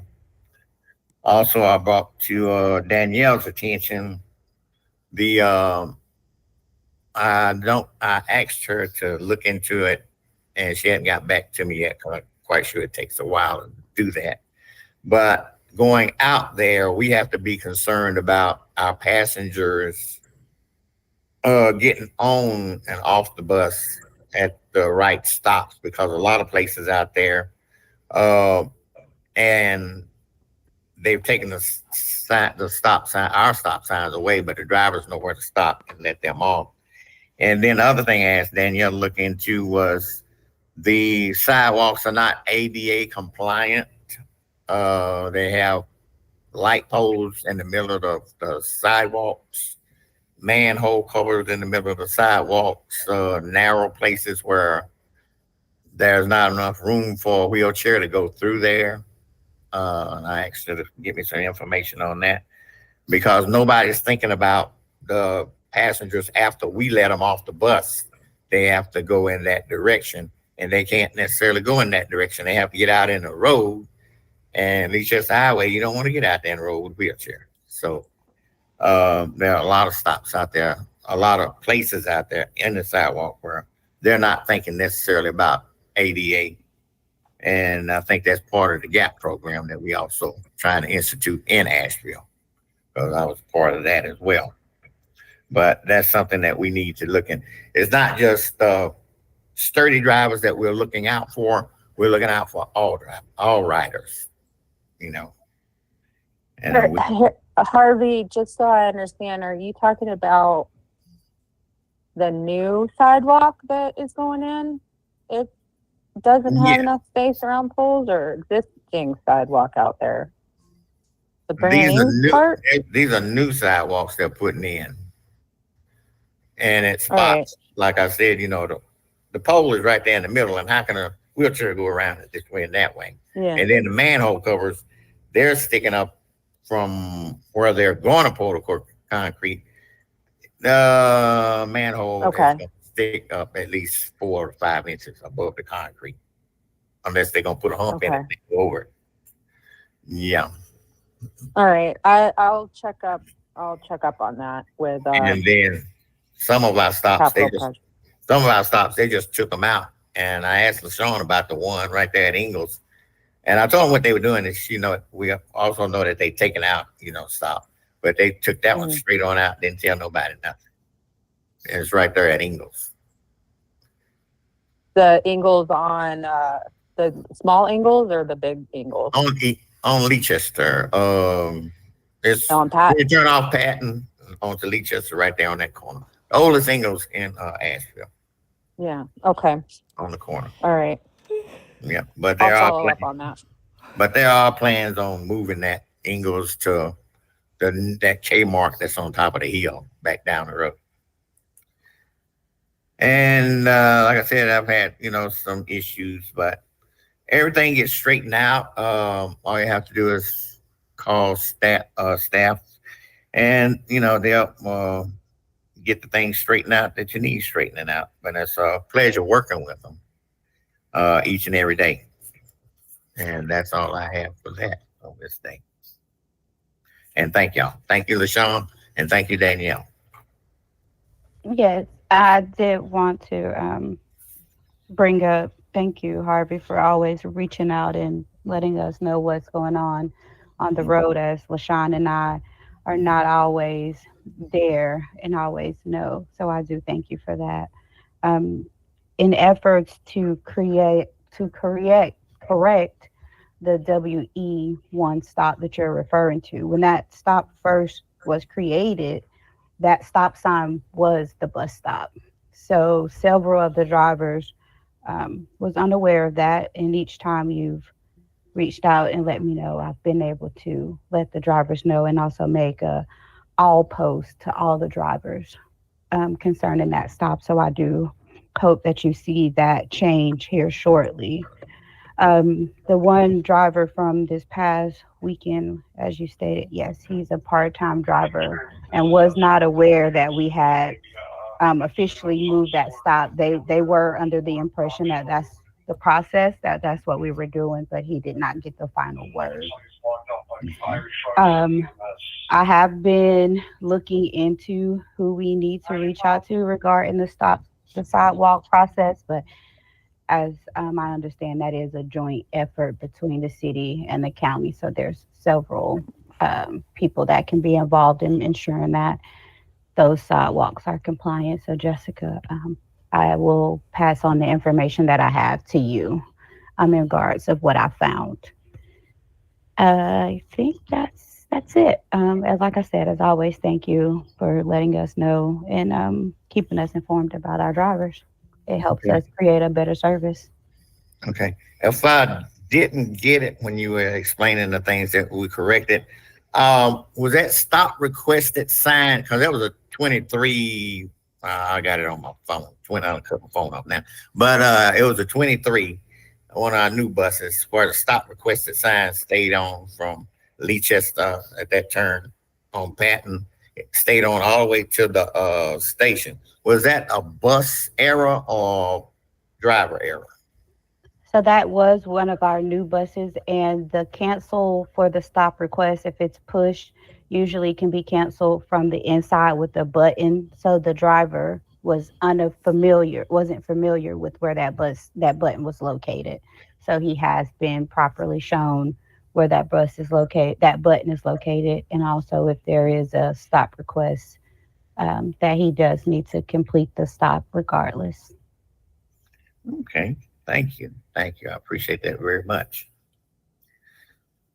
Okay. Are there any other conversations regarding updates and rider experience? Okay, Colin, go ahead. Thank you, Harvey. So I did bring contacted Amber a few weeks ago, and this is about on Route N1, and it's stop code 225, which is at Merriman Avenue and Beaver Point Park.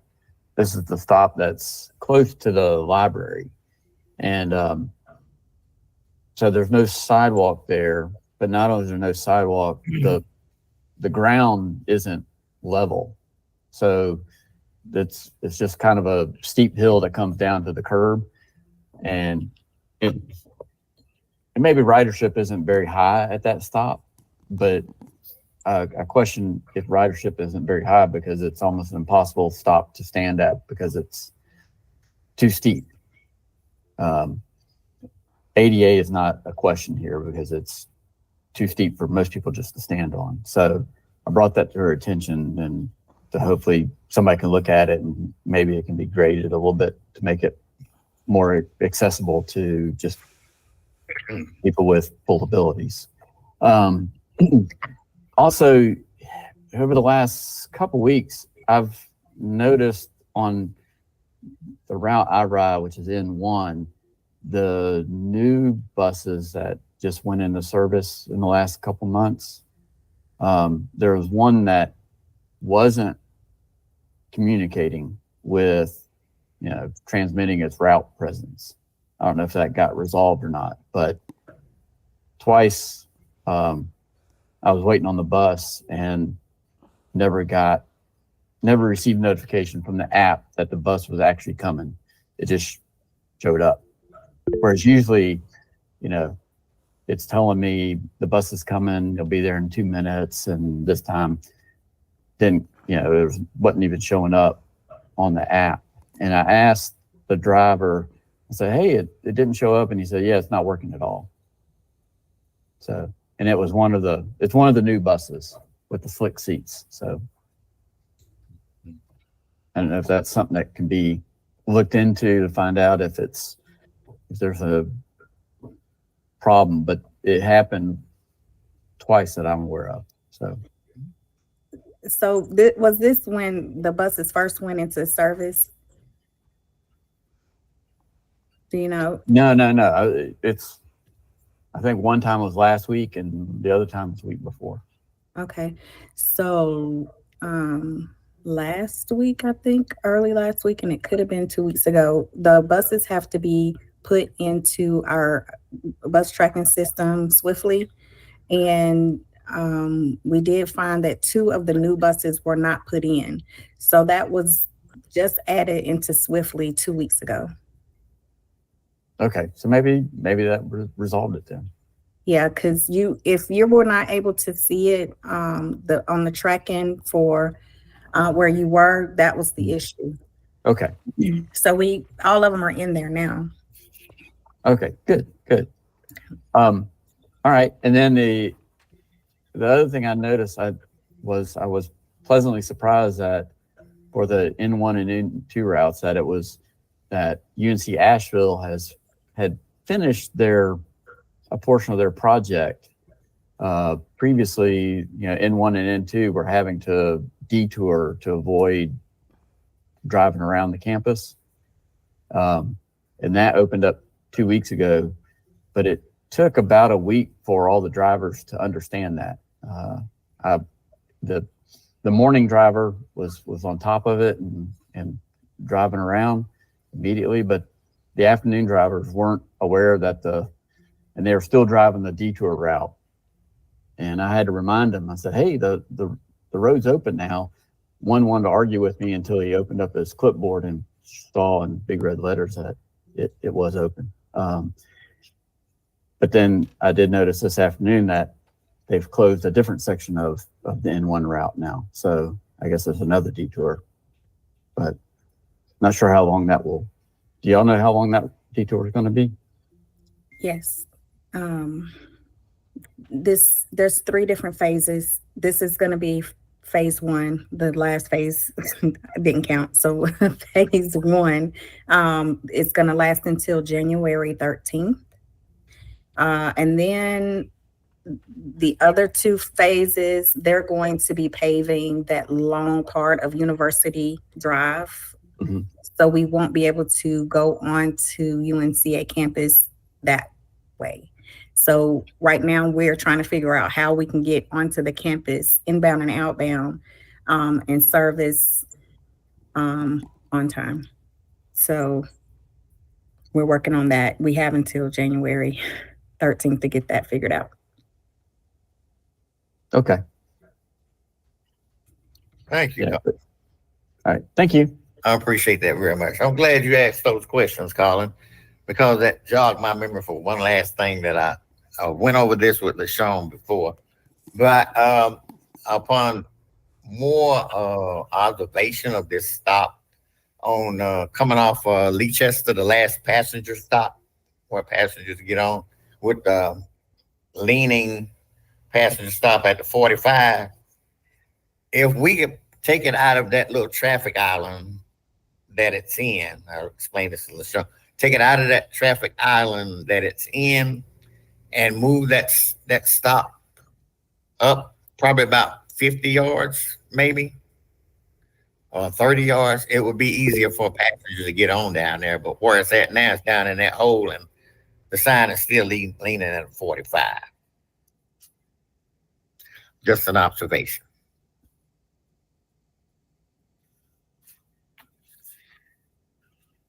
Okay. Moving on, if that's it. Departmental updates.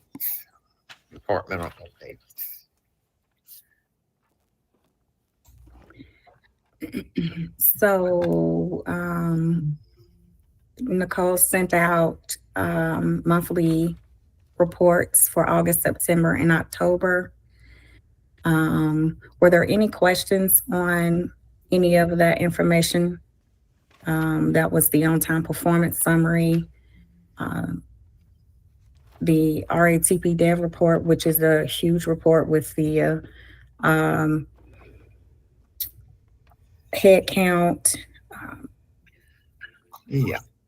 PM, PMs, and the ridership report. That's where I was at the question, ridership report. I want to ask you a question, LaShawn. The ridership I've asked you this before, how is our ridership since COVID has left? Since COVID came, the ridership went down. But where is our ridership now? Because I've been in some meetings and well, these people that higher up than I, they say the ridership for transit is down. All over transit is down. I believe there was a report a few months ago that Catherine pulled. I'm not sure the exact numbers, but I'll have to find that report. But the ridership is currently down? Or is it even? Or are we doing good? My understanding is that it is down. However, the method that we use to calculate that, the main one, which is our automatic passenger counters, we are finding that there were some technical issues with some of them. So I know that Amber had been going and trying to do some comparisons against the fare box revenue. And I think she's still looking at that. So my gut tells me that overall we're probably still down from pre-COVID. But it may be that it's not that we're not continuing a downward trend. It might be that maybe we're going back up, but that we're still less than COVID. But I don't want to say definitively because we're still trying to identify the data error issue and try and use some other sources to see if we can rectify that. Okay. Well, versus the I guess how can I say the people coming through the door and the collection of money. Is the money up or down? It's down from COVID, pre-COVID for sure. I can look I could look and see what our trends are, where we're at for revenue for this fiscal year versus next, but I have to go into our financial system and look it up. Yeah. So I was wanting something like compare it to from now to a year ago. Something that would be from now to a year ago. Be fine with me. Okay. Yeah, we can do that. Okay, I appreciate it. I'll have Bill and Colin in the queue. Go ahead, Bill. Yeah, I've looked at the numbers you guys publish for our meeting notes that we see. If that data is consistent, then ridership is down a lot since COVID. The most recent year, first 4 months, this year is actually better than last. If you look at all that data, last year was the low point. The other interesting thing about that analysis, if you look at it just on an annual basis, you would quickly think that COVID was the problem because it kind of falls off in FY20. However, if you look at the first 4 months of FY20, which is pre-COVID, something caused ridership to decline the 4 months before February 2020. Who knows what that might be. But anyway, I just looked at those numbers. If there's issue with the data, then what I'm telling you is possibly wrong. But certainly ridership's down, but it does look like it's improving versus last year, but it does not appear that it's anywhere close to pre-COVID levels. That's my analysis of the numbers you guys present to us. Right. Thank you, Colin. Bill. Colin? Yeah, thanks, Harvey. I was just going to basically emphasize what Bill just said. I mean, if the data collection's all the same, yeah, last year was a pretty poor year compared to, fiscal year 19 or fiscal year 18. The first 4 months are definitely up for this year, but still down from 2019. So Right. hopefully, Which is not inconsistent with pretty much every transit system across the country. that's consistent. Yeah, Yeah. that is every transit system across the country has less ridership now than they did pre-COVID. It's a industry trend, maybe an international trend.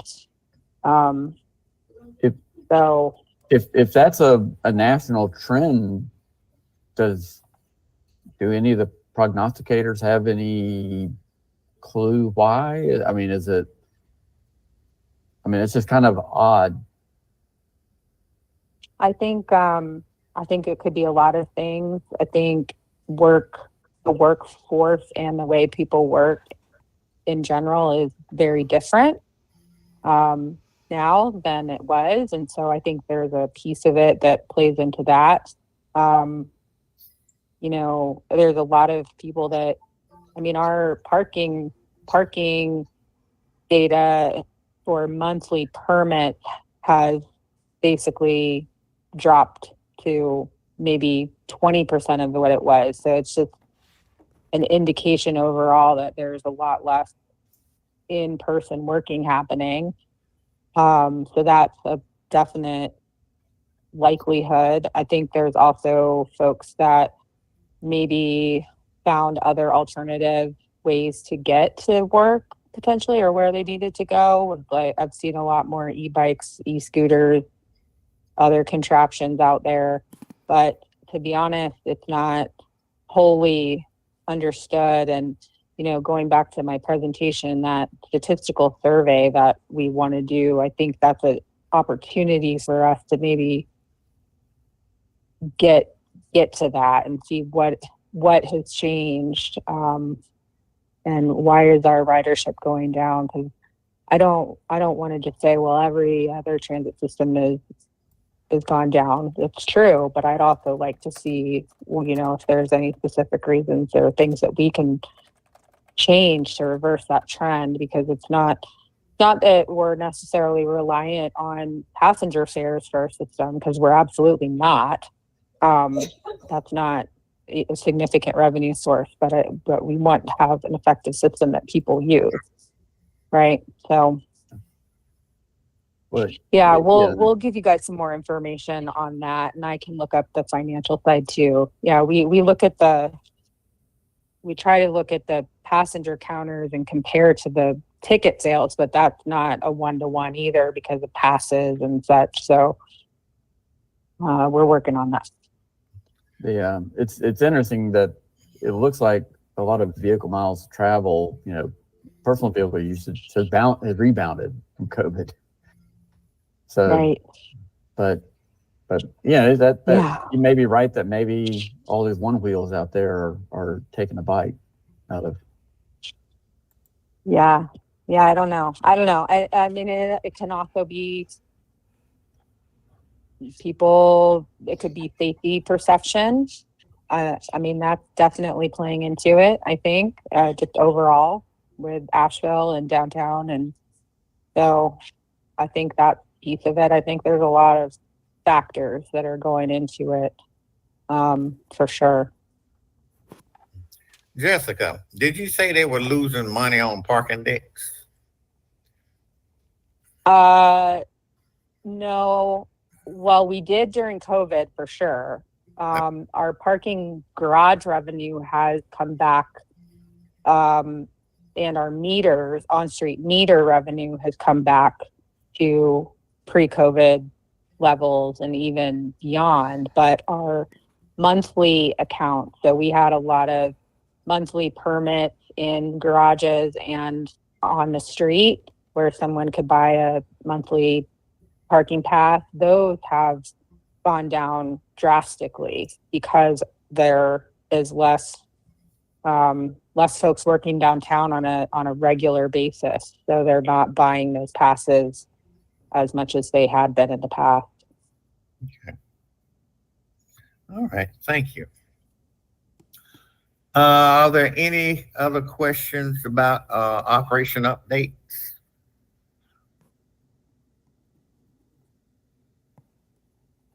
Okay. Informal discussion and public comment, we have none of that. We're coming to the end of our meeting on this day. I trust everyone will have a safe Thanksgiving, and I hope everyone has a happy Thanksgiving. Thank you, Harvey. You too.